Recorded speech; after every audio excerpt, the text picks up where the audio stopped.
কুয়াশা। কুয়াশার প্রতিটি গল্পের চরিত্র, স্থান, কাল, ধর্ম, দল, সংলাপ ইত্যাদি সম্পূর্ণ কাল্পনিক এবং শুধুমাত্র বিনোদনের উদ্দেশ্যে লেখা।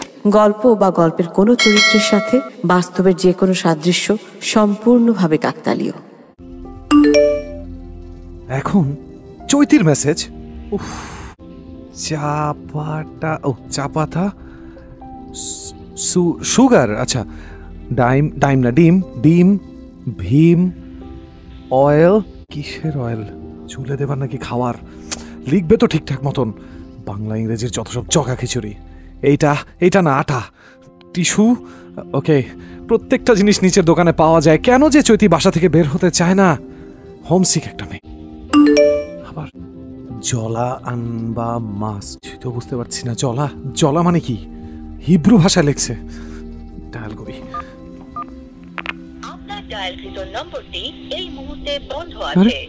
প্রয়োজনের সময় যদি ফোনটা বন্ধই থাকবে তবে ফোন ইউজ করার দরকার কি? নীলা বেশ কিছুদিন ধরে লক্ষ্য করছে চৈতি ইদানিং বাসা থেকে একদমই বেরোতে চায় না। বাইরে যাওয়ার প্রয়োজন হলেই হাজারটা বাহানায় সে এড়িয়ে চলে। এই পর্যন্ত হলে সমস্যা ছিল না, কিন্তু সমস্যার নতুন ডালপালা বেরোচ্ছে। তাতে কচি কচি পাতা ধরছে এবং ফুল ফল ধরে সমস্যার গাছটা ওর মনে শক্ত শেকড় গাঁথার আগেই উপড়ে ফেলতে হবে। কি করা যায় তাই ভাবছে নীলা। চৈতি একা একা ওর নানির কাছে বড় হয়েছে। খুব ছোটবেলায় ওর বাবা মাটা একটা রোড অ্যাক্সিডেন্টে মারা যায়। চৈতির আর কোনো ভাই বোন নেই, সেজন্যই হয়তো কারোর সাথে চট করে মিশে যেতে পারে না। ঘরে থাকতেই পছন্দ করে, কিন্তু এই পছন্দটাও নীলাভের কাছে খানিকটা বাড়াবাড়ি মনে হয়।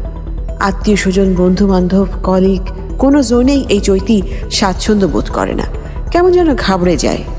কিন্তু আজ যে পার্টিতে যাওয়ার কথা, সেখানে চৈতিকে সঙ্গে নিয়েই যেতে হবে, কেননা আজ সন্ধ্যায় নীলাভের বসের মেয়ের বিয়ে। বস নিজে নীলাভকে বলেছেন অবশ্যই যেন সে তার ওয়াইফকে নিয়ে আসে এবং নীলাভ কথাও দিয়েছে যাবে। কাজে চৈতির ফোন বন্ধ পেয়ে নীলাভের কানে নিজের হার্টবিটের জিম জিম শব্দটা পটকার মতো লাগছে।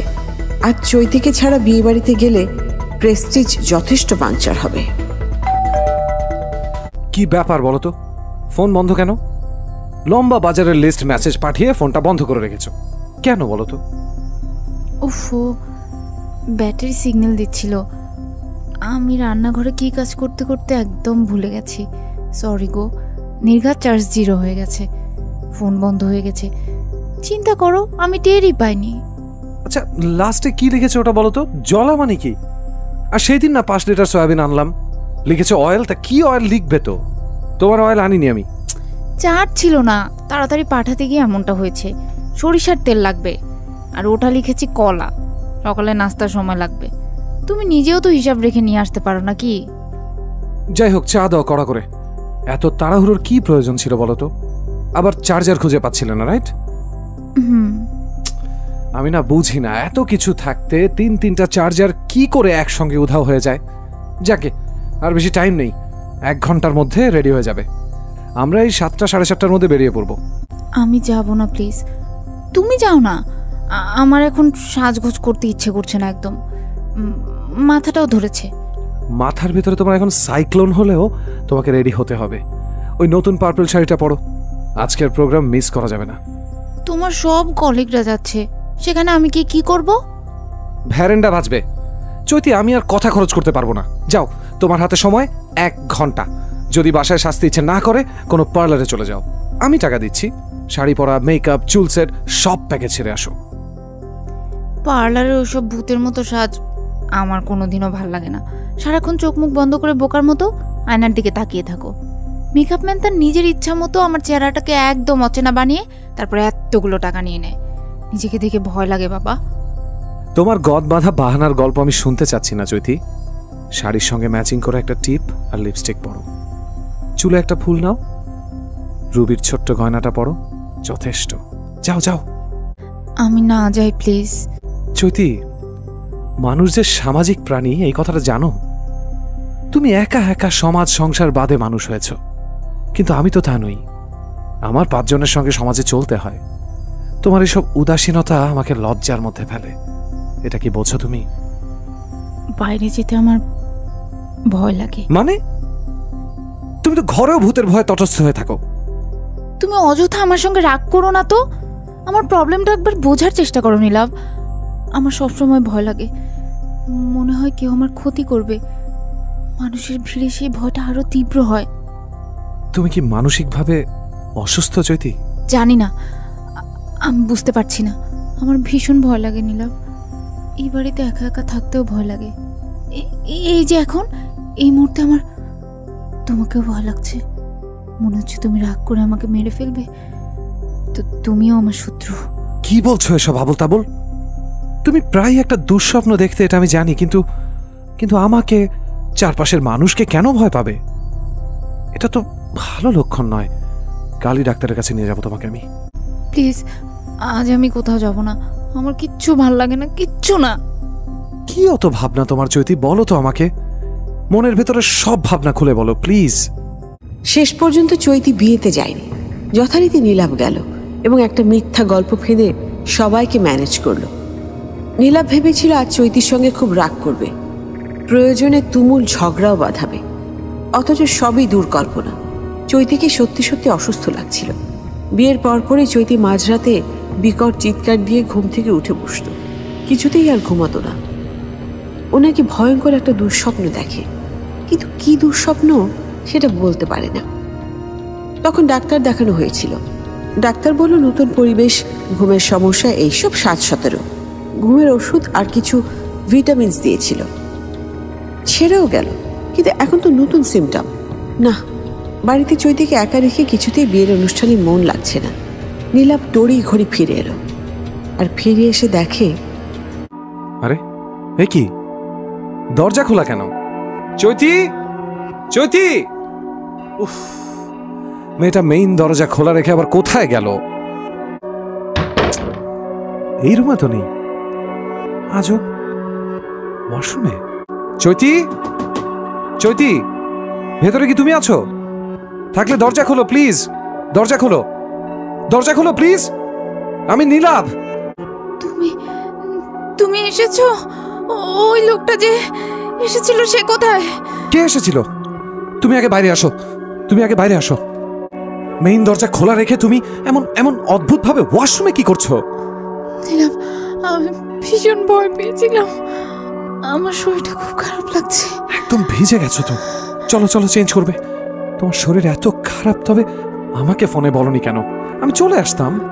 নীলাভ, বাবার ওই ঘরটাতে একজন আছে জানো? ও আসে, মাঝে মাঝে আসে।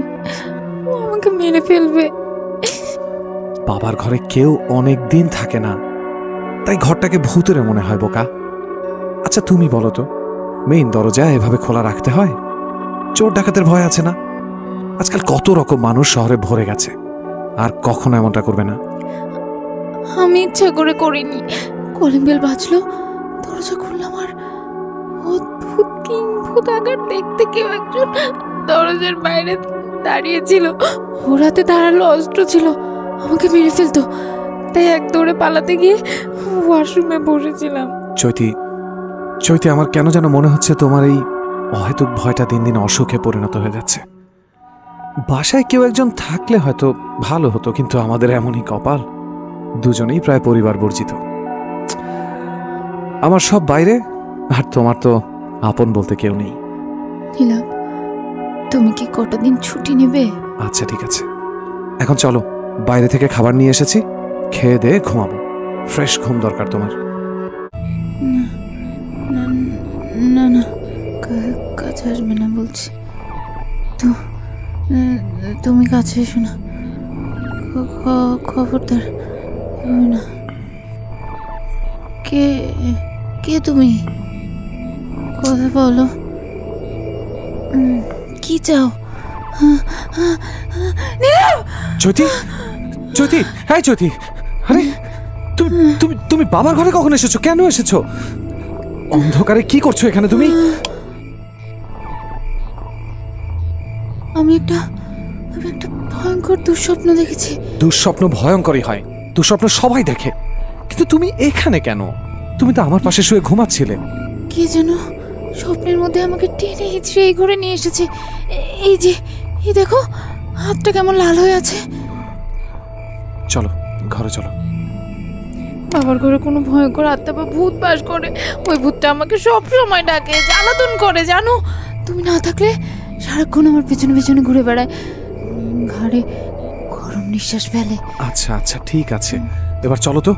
বাবার ঘরটা আমি কালির তালা দিয়ে রাখবো। না না না, তালা দিও না, তাহলে আরো রেগে যাবে, আমাকে গলার টিপে মেরে ফেলবে। চৈতি প্লিজ, এমন বিকারগ্রস্তদের মতন কথা বলে আমার টেনশন বাড়িয়ে দিও না।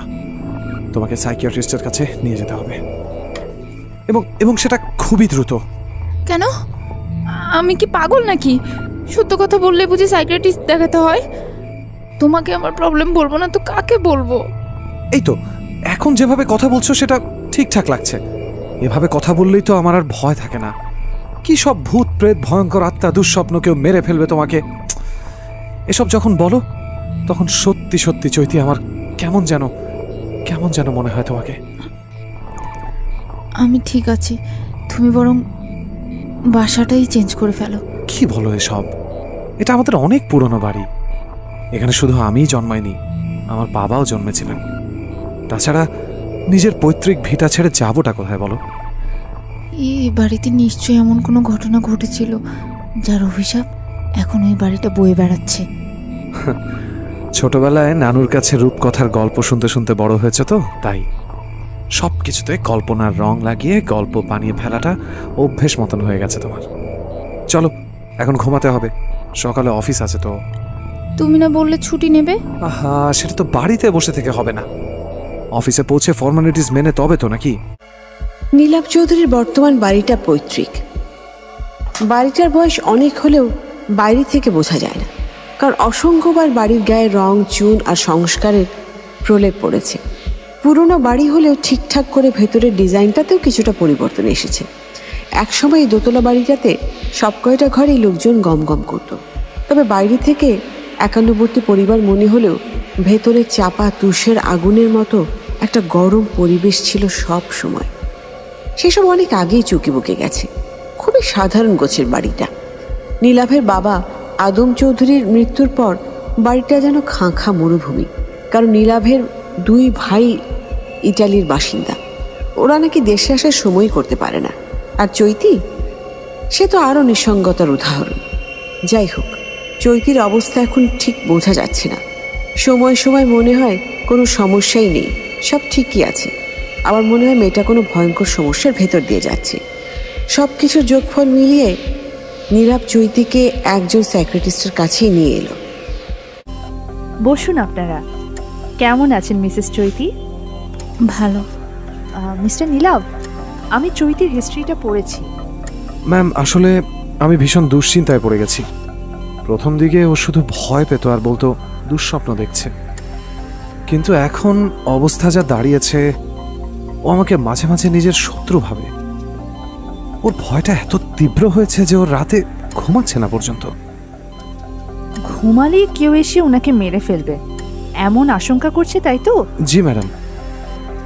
আপনাদের বিয়ের বয়স কত? 3.5 বছর। বাচ্চা নিচ্ছেন না নাকি অন্য কোনো সমস্যা আছে? আসলে ভেবেছিলাম একটু গুছিয়ে তারপর। মিসেস চৈতি, আপনার হাতে ওটা কি? কই কিছু না। পেপার ওয়েটটা টেবিলে রাখুন। এবার আমার দিকে তাকান তো। নার্স, ওনাকে পাশের রুমে নিয়ে যান। চৈতি, আপনি ওনার সঙ্গে যান। ও যাবে না? আমি একা যাব? ভয় নেই, আপনি যান। মিস্টার নীলাভের সঙ্গে আমার একটু কথা আছে। Ma'am, anything bad? খারাপ কিছু তো বটেই, নইলে কি আর আমার কাছে আসতেন? যাকে আপনার ওয়াইফের যে সমস্যাটা হয়েছে, এটাকে বলা হয় পারসিকিউশন ম্যানিয়া। ওনার লাইফ হিস্ট্রি পড়ে যা বুঝলাম, এটার জন্য ওনার ছোটবেলার কোনো একটা ব্যাপার অনেকাংশে দায়ী। কিন্তু ম্যাম, এখন কি করার আছে, কি করতে পারি? আমি কিছু ব্লাড টেস্ট দিচ্ছি আর সাথে ওষুধ। খুব কেয়ারফুলি ওনার টেক কেয়ার করতে হবে। একটু সময় সাপেক্ষ ব্যাপার, তবে ঠিক হয়ে যাবে, আপনি টেনশন করবেন না। ম্যাম, চৈতি আমাকে ভীষণ ভয় পায় মাঝে মাঝে, তখন আমার খুব অসহায় লাগে। পারসিকিউশন ম্যানিয়ার লক্ষণই এটা। চারপাশের সবাইকে সে নিজের শত্রু বলে ভাবতে থাকে।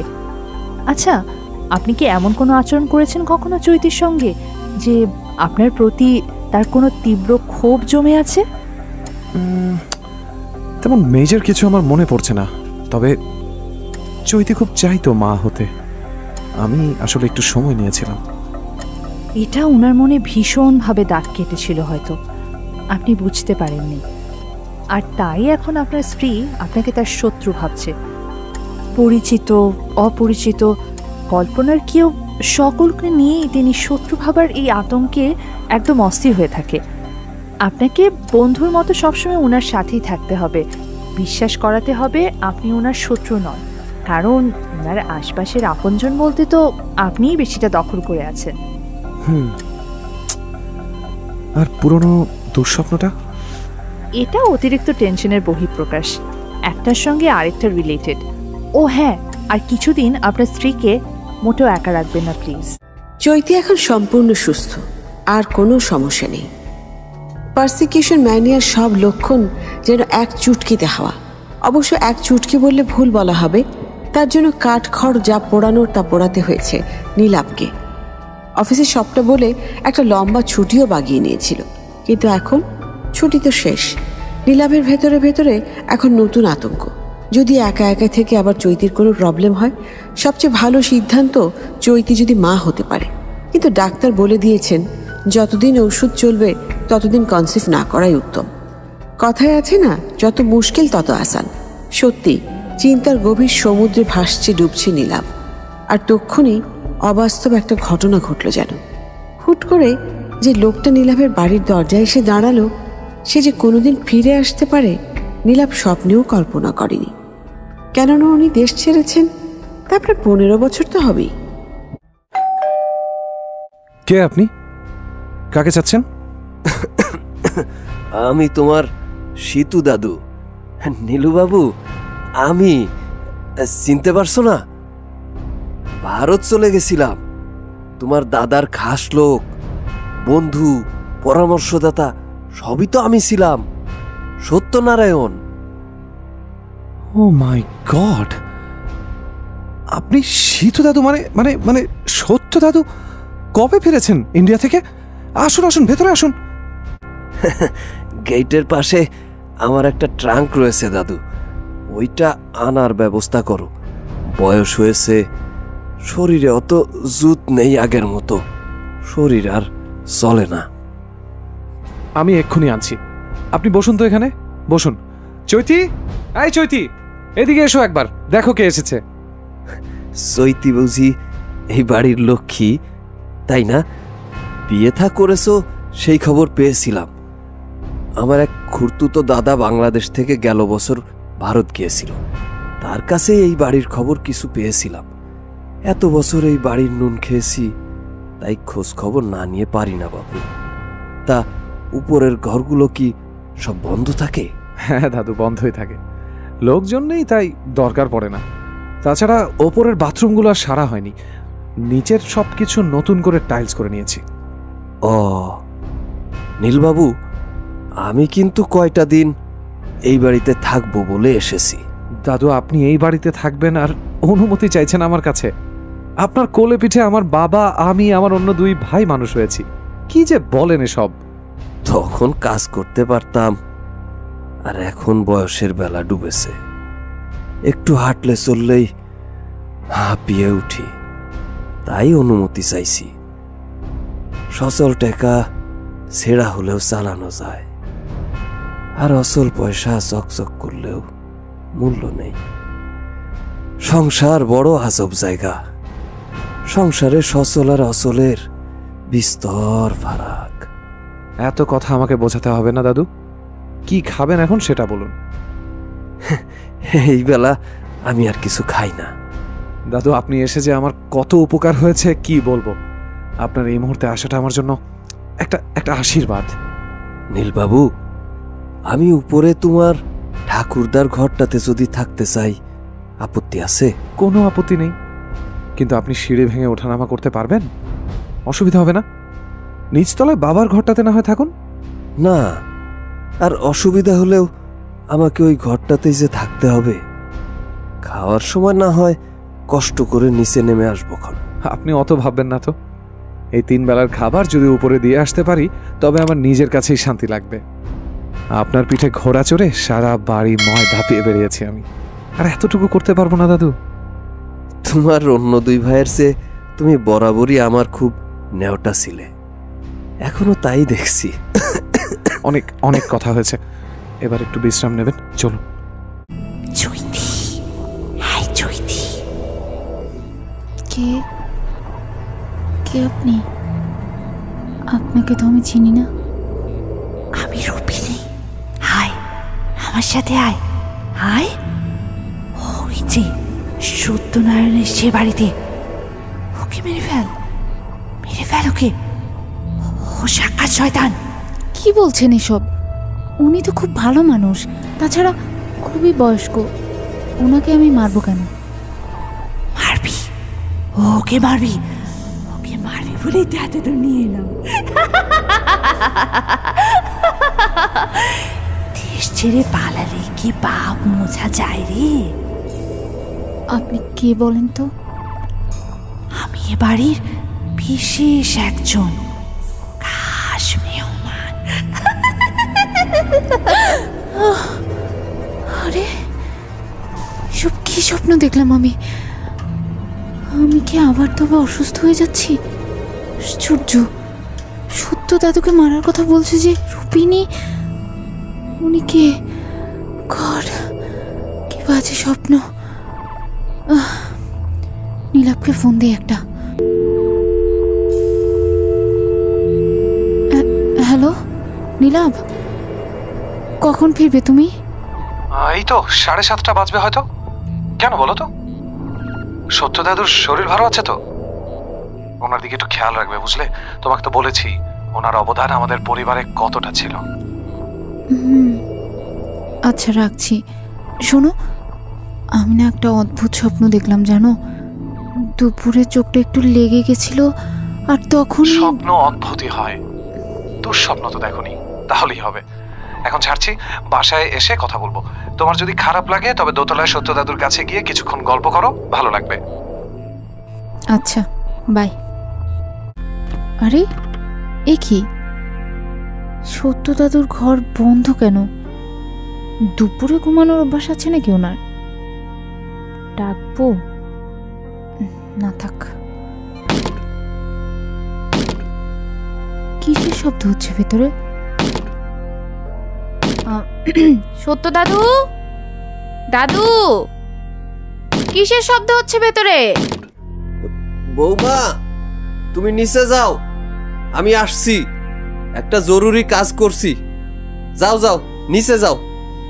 কি করছেন আপনি একা একা? নীলাভকে বলবেন, ও করে দেবে। বললাম না জরুরি কাজ, বিরক্ত করছো কেন? হঠাৎ করে ইন্ডিয়া থেকে এত বছর পর সত্যনারায়ণ কেন নীলাভদের বাড়িতে এলেন তা তলিয়ে দেখেনি নীলাভ।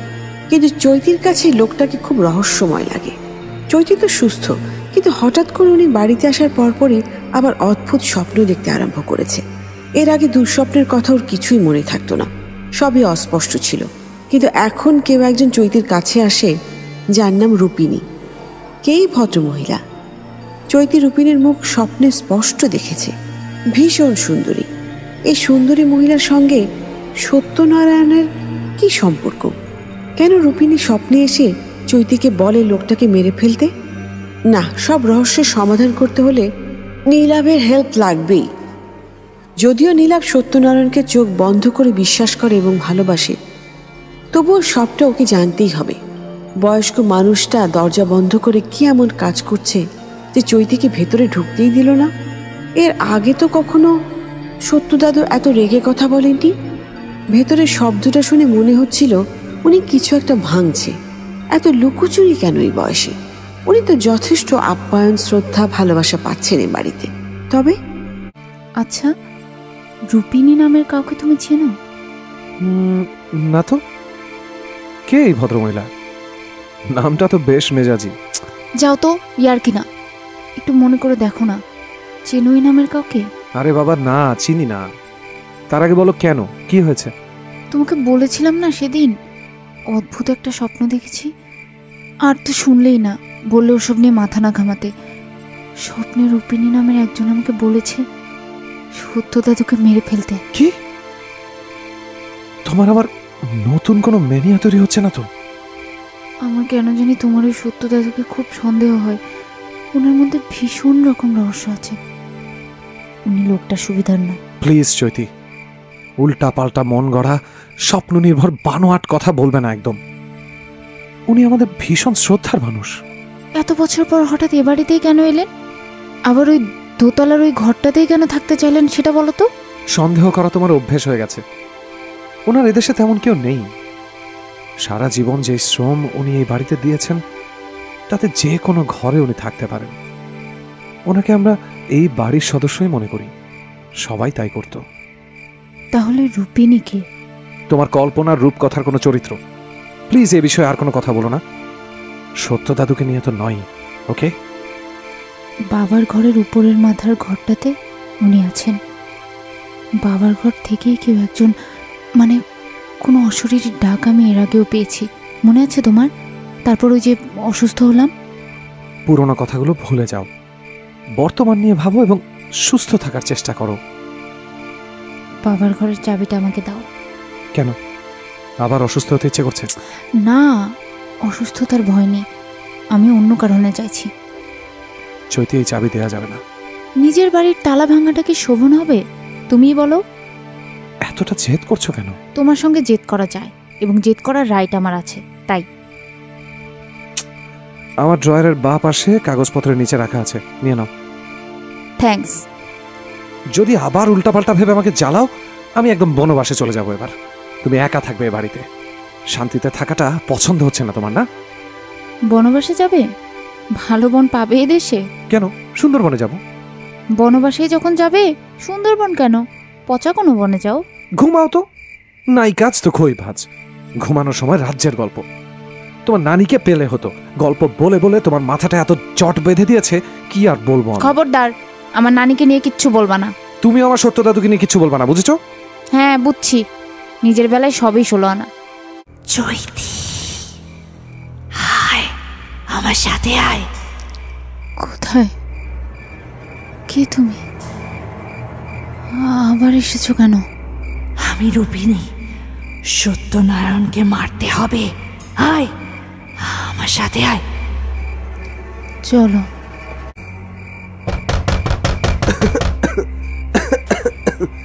আরে কে এত রাইতে? নীলু বাবু নাকি? দাঁড়াও দাদু, খুলছি। তোকে মারতে এসেছি, মরণ তোকে এত দূর টেনে এনেছে শয়তান। বাঁচাও, বাঁচাও নীলু, নীলু দাদু, বাঁচাও, বাঁচাও। কি জন্য এসেছিলে এখানে আমি জানি তো। তোকে আমি এনেছি। তুই কি ভেবেছিলি দেশ ছেড়ে পালালে পার পাবি? না, বাপ কাউকে ছাড়ে না, কাউকে না। রে চৈতি, চৈতি কি হচ্ছে এসব? কি করছো তুমি? ছাড়ো বলছি, ছাড়ো।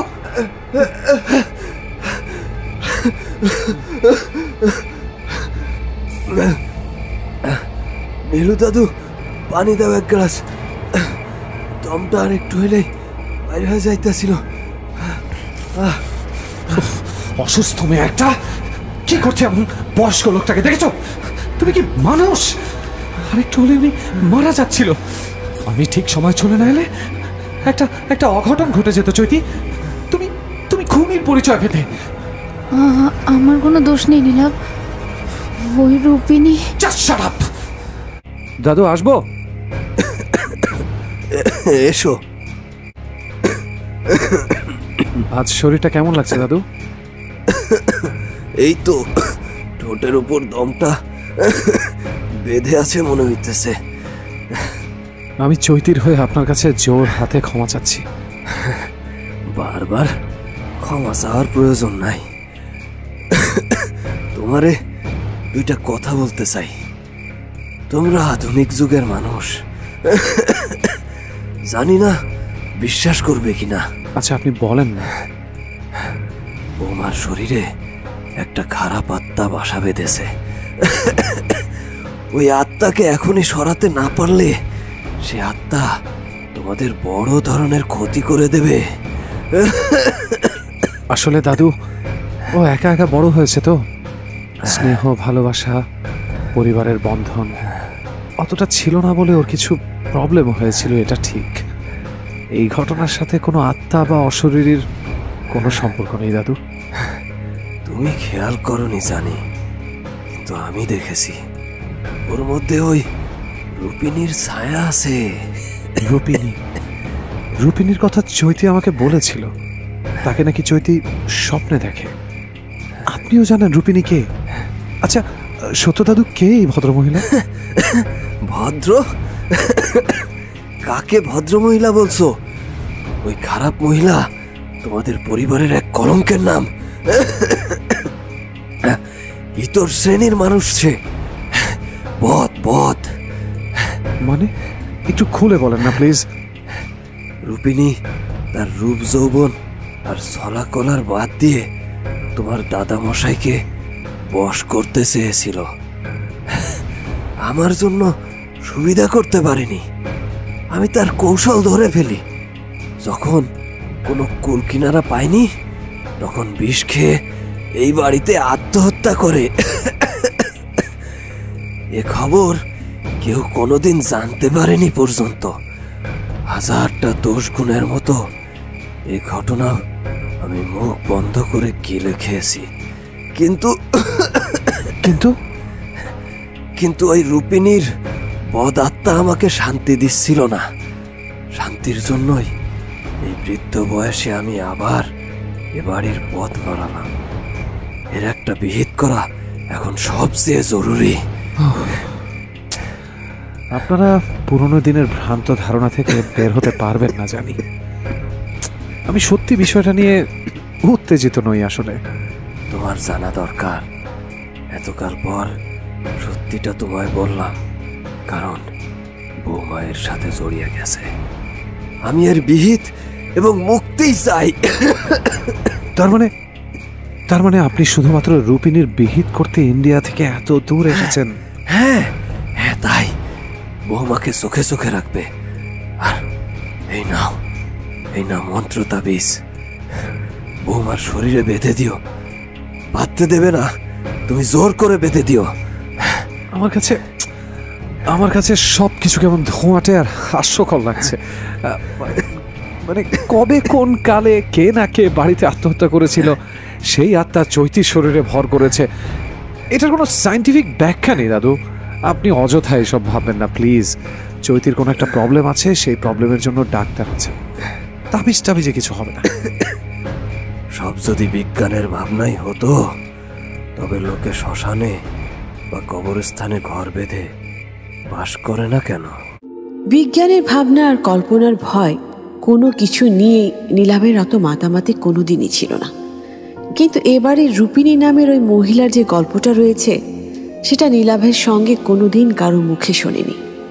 আশ্চর্য, যদি সত্যি রূপিণী নামের কেউ এ বাড়িতে আত্মহত্যা করেই থাকে, তবে সত্যনারায়ণ ছাড়া এ খবর আর কেউ জানল না? এত বছর কি তবে নীলাভরা ভুল গল্প জেনে এসেছে? ওরা শুনেছিল ওদের দাদার 2 বউ ছিল। বড় বউ খুবই রূপবতী, তবে তিনি নিঃসন্তান ছিলেন। বড় দাদিকে নীলাভরা দেখেনি। বড় দাদি নাকি আত্মহত্যার চেষ্টা করেছিলেন দাদার কুপথা যাওয়ার কষ্টে। শেষে ছোট দাদি এলেন পরিবারে। তার মানে রূপিণীর বিষয়টা সত্যি অতি গোপনীয়। এসব গল্প নীলাভ আর চৈতিকে বলেনি, কিন্তু চৈতির মধ্যে হঠাৎ এক অজানা পরিবর্তন দেখা যাচ্ছে। চৈতির কিছুটা সমস্যা আছে, কিন্তু এই সমস্যা তো একদম নতুন। একে তো পারসিকিউশন ম্যানিয়ার সঙ্গে মেলানো যাচ্ছে না। আবার কোন বিপদ আসছে কে জানে। তার মানে সত্যনারায়ণ সব জেনে বুঝেই এই বাড়িতে এসেছেন। এদিকে নীলাভ চৈতিকেও ফলো করছে। চৈতি, এই ঘরে আয়। এই ঘরে আমি অনেক আগেও তোমাকে উপলব্ধি করেছি। আমি জানি তো। আয় না। দেখ, ওইখানে একটা ট্রাঙ্ক আছে, ওটা খোল। ওর ভিতরে একটা জিনিস আছে, ওটা আমার চাই। কি জিনিস? পড়ে উঠে যা, আমি তো পারি না। দেখছিস না আমি অন্য জগতের মানুষ। ওইখানে বাথরুমের ফল ছাদে তো আমি উঠতে পারবো না। নীলাভকে বরং ডাকি। না না, কাউকে এসব বলিস না। তোর সঙ্গে যে আমার দেখা হয় এইসব জানলে লোকে তোর ক্ষতি করবে বলে দিলাম। তুমি বারবার আমার কাছে কেন আসো? আর আসবো না। সত্যনারায়ণকে মেরে ফেল। ওই সত্যনারায়ণ আমাকে বিষ দিয়ে মেরেছে। এই ঘরের ঠিক উপরের ঘরটায় রেখেছে, আর এই ঘরে রেখেছে আমার সেই প্রিয় জিনিসটা। তোমার খুব কষ্ট হয় তাই না? সত্যনারায়ণ নামই যা সত্য। ও ভয়ঙ্কর মিথ্যাবাদী। ওকে তুই মেরে ফেল। এই লোহার হাতুড়িটা দিয়ে ওর মাথা থেতলে দে। দিবি? বল দিবি? এখন না, নীলা বাড়ি আছে তো। ওকেও ভয় পাস তুই? বোকামি। নিজেকে শুধু ভয় পা। নিজেকে ভয় পেলে তবেই না মনের সঙ্গে যুদ্ধ চলে।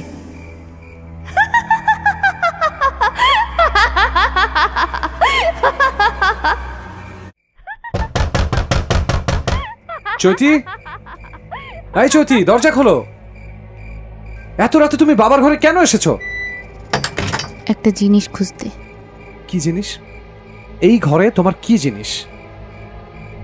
আমি মনে হলো হাসির শব্দ শুনলাম। কে হাসছিল এত জোরে? তুমি? আজকাল কি একা একাই হাসছো? না, রূপিনী। উফ, প্লিজ আমাকে তোমরা একটু স্বস্তি দাও। তোমার আর সত্য দাদুর অত্যাচারে বাড়ি ছাড়তে হবে দেখছি। দুজন সেই এক মালা জপ করে যাচ্ছ, রূপিনী রূপিনী রূপিনী রূপিনী। কি চায় রূপিনী তোমাদের কাছে?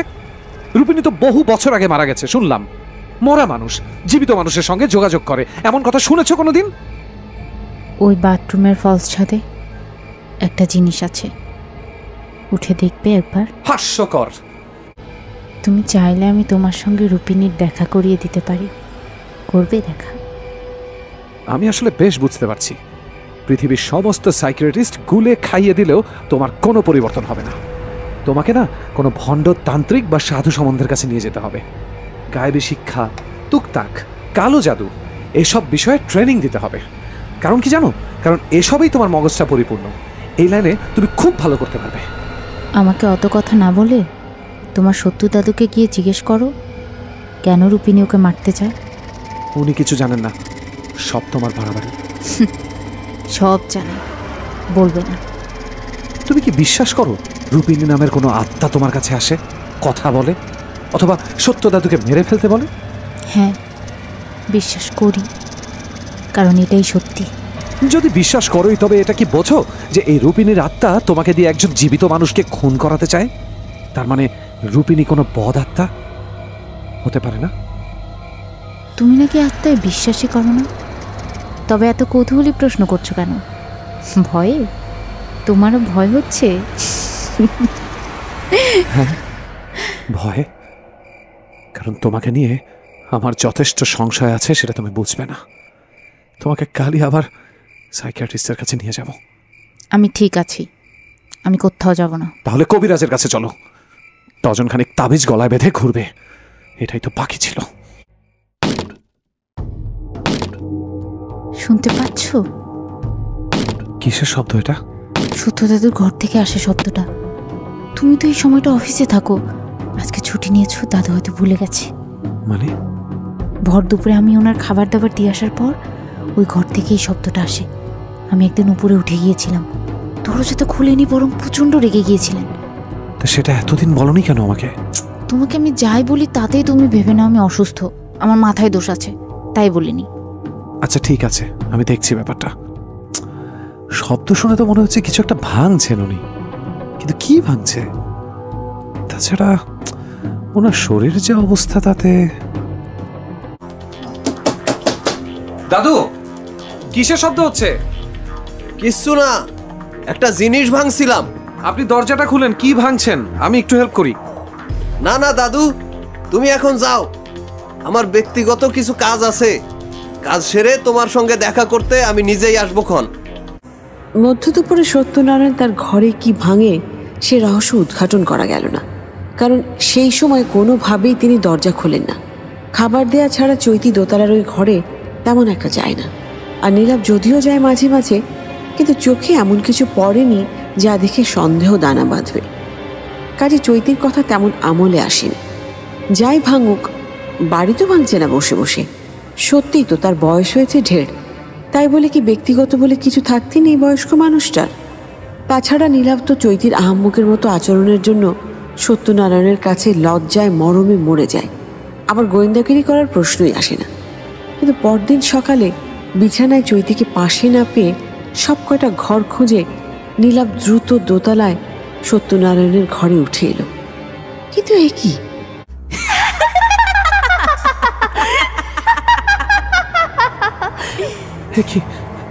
কি করছো তুমি? ছাড়ো, নামাও সত্য দাদুকে। চৈতি, উনি মারা যাবেন তো। মারা যাবে? মরবে তো, এক্ষুনি মরবে। আজ ওর অন্তিম দিন। শয়তান, ভণ্ড, মানুষরূপী পিশাচ।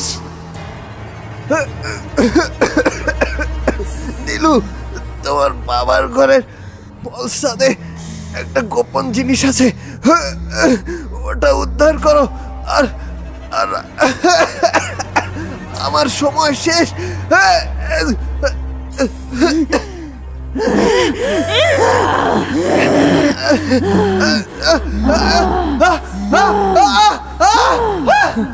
তুমি তুমি তুমি চৈতি হতেই পারো না। চৈতি একটা মানুষকে এভাবে গলা চেপে ধরে শূন্যে তুলে ফেলবে, এটা বিশ্বাসযোগ্য নয়। আমি রূপিণী, তোদের বংশের কলঙ্কময় অধ্যায়। এত বছর আমি অন্ধকারে বন্দী ছিলাম, আজ আমার মুক্তি। আমি তবে এতদিন ভুল জানতাম। চৈতির প্রতিটা কথাই ঠিক ছিল। হ্যাঁ ঠিক, আমি চৈতির কাছে বারবার এসেছি, নিজের স্বার্থে এসেছি। কিন্তু অজ্ঞানে হোক আর সজ্ঞানে হোক, খুন তো খুনি। এখন আমি কি করব? কিভাবে বাঁচাবো চৈতিকে? এই শয়তানের দেহ সৎকার করিস না তোরা। একে ওইখানে লুকিয়ে রাখ যেখানে আমায় রেখেছিলি এতকাল। পশ্চিম কোণের জানালার পর্দাটা একবার সরিয়ে দে।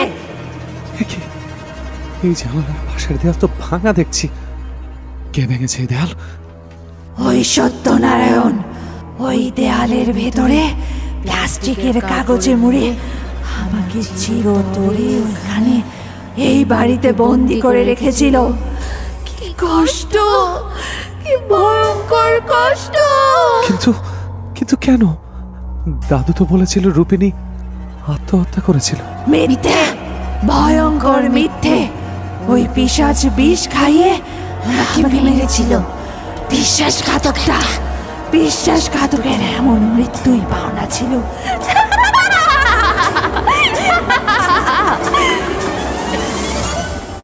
দোতলার যে ঘরটাতে সত্যদাদু থাকতো তার পশ্চিম পাশের জানালাটা কখনো খোলা হতো না, প্রয়োজনও পড়েনি। পুরো বাড়ির ওই জানালাটার সবচেয়ে ছোট জানালার পাশের দেয়ালটাও একটু অদ্ভুত ডিজাইনের। এ নিয়ে কেউ মাথা ঘামায়নি কোনোদিন। ওই জানলাটার পাশের দেয়ালে গোপন একটা কেস মতো করা আছে, যাতে রূপিণীর লাশ ভেতরে রেখে ওপরে সিমেন্টের প্রলেপ দিয়ে বন্ধ করা হয়েছিল। লাশটা অবশ্য চেনার উপায় নেই, শুধু একটা কঙ্কালই এখন অবশিষ্ট। এই কঙ্কালের ক্ষয় হওয়া হাড় হাড্ডি দেখে রূপিণীর রূপ বা যৌবন কিছুই বোঝার উপায় নেই। কি ভয়ঙ্কর দুঃসাহস হতে পারে মানুষের খারাপ ভাবনাগুলোর। সত্যনারায়ণের এমন বাজে মৃত্যুই প্রমাণ করলো এই কাজ তারই। সত্যি নাম বুঝি কখনো কখনো মানুষের স্বভাব বিরুদ্ধ হয়, এতটাই। নইলে সত্যনারায়ণ এত সুন্দর নাম যার, তার মনে কোন কুপ্রবৃত্তি? এত বছরের জমানো সব শ্রদ্ধা, মায়া, মমতা, ভালোবাসা এক ঝটকায় যেন রং জলা পুরনো কাপড়ের মতো ফিকে হয়ে গেল নীলাভের। এমন লোকের তো এভাবেই মৃত্যু হওয়া উচিত, নইলে নিয়তি এই ভয়ানক মৃত্যুর জন্য কেন তাকে এত দূর থেকে টেনে আনবে? এবার বিশ্বাস হলো তো রূপিণী নামের কেউ এই বাড়িতে ছিল? সত্যি আমি নিজের মন আর চোখকে বিশ্বাস করতে পারছিলাম না, জানো।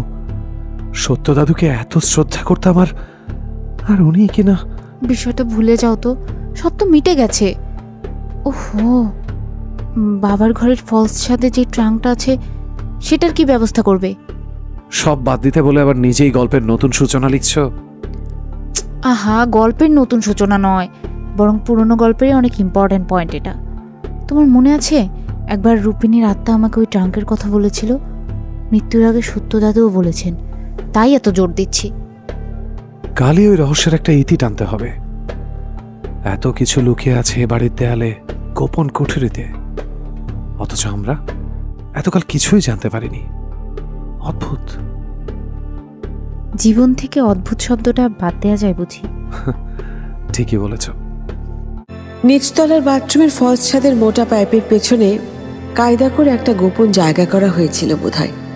অনেক কষ্টে সেখান থেকে যে ট্রাঙ্কটা বের করা হলো তাতে পুরনো সব কাগজপত্র, টাকার হিসেব ছিল হয়তো, আর একটা পুটলির ভেতরে অদ্ভুত একটা জিনিস, একটা মোটা জারের ভেতর পানিতে ভেজানো।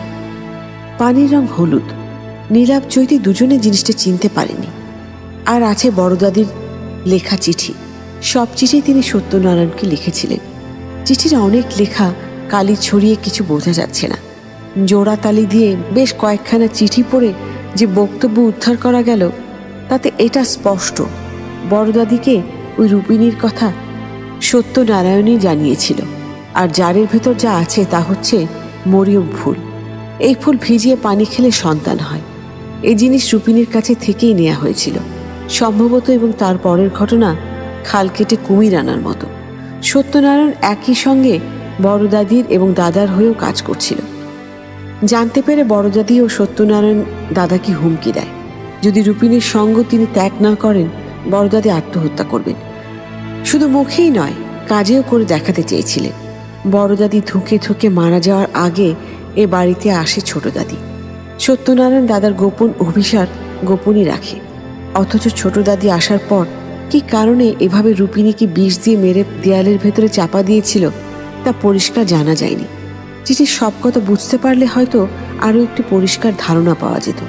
তবে এটা পরিষ্কার, সত্যনারায়ণ দুদিকেই তাল দিতে গিয়ে বিশ্বাসঘাতক পদবিটাই অর্জন করেছিল। এখন বোঝা যাচ্ছে চৈতির অসুস্থতা আসলে কিছু নয়, ওই বাড়ির রহস্য গল্পের ছোঁয়াচে রোগী ওকে এমনটা করে দিয়েছিল। এই সাধারণ বাড়ির লোকেরা কি ভুল করেছিল অতীতে তা স্পষ্ট না হলেও নীলাভও কিন্তু ভুল করেছে। ভুলটা হচ্ছে সত্যনারায়ণের সৎকার।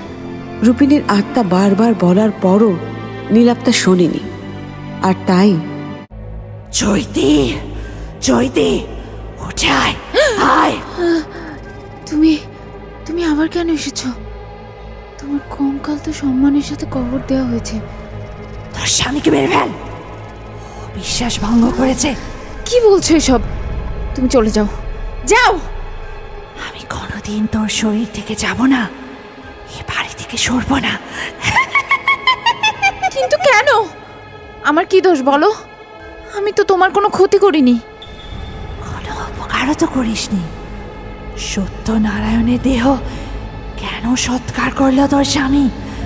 ওর মাংস পচা ঘ্রাণ আমি এ বাড়িতে ছড়িয়ে দিতে চেয়েছিলাম, তোর স্বামী সব পণ্ড করেছে। তুমি তো ওকে ওর পাপের শাস্তি দিয়েছো, তবে আর কি? না, ওর দেহ ওই ঘরে যেখানে এতকাল আমাকে দেয়াল বন্দি করে রেখেছিল সেখানে রাখতে বলেছিলাম, শুনলি না?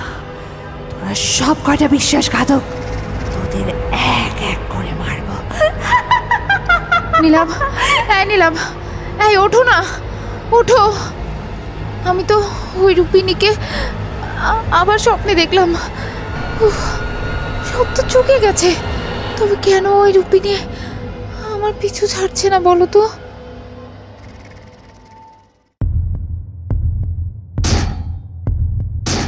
এই চৈতি, দোতলার ঘরে শব্দটা হচ্ছে না? কিসের শব্দ বলো তো? বুঝতে পারছি না তো। দুজনই যেহেতু শুনছি, তার মানে সত্যি সত্যি শব্দটা হচ্ছে। যাবে একবার উপরে?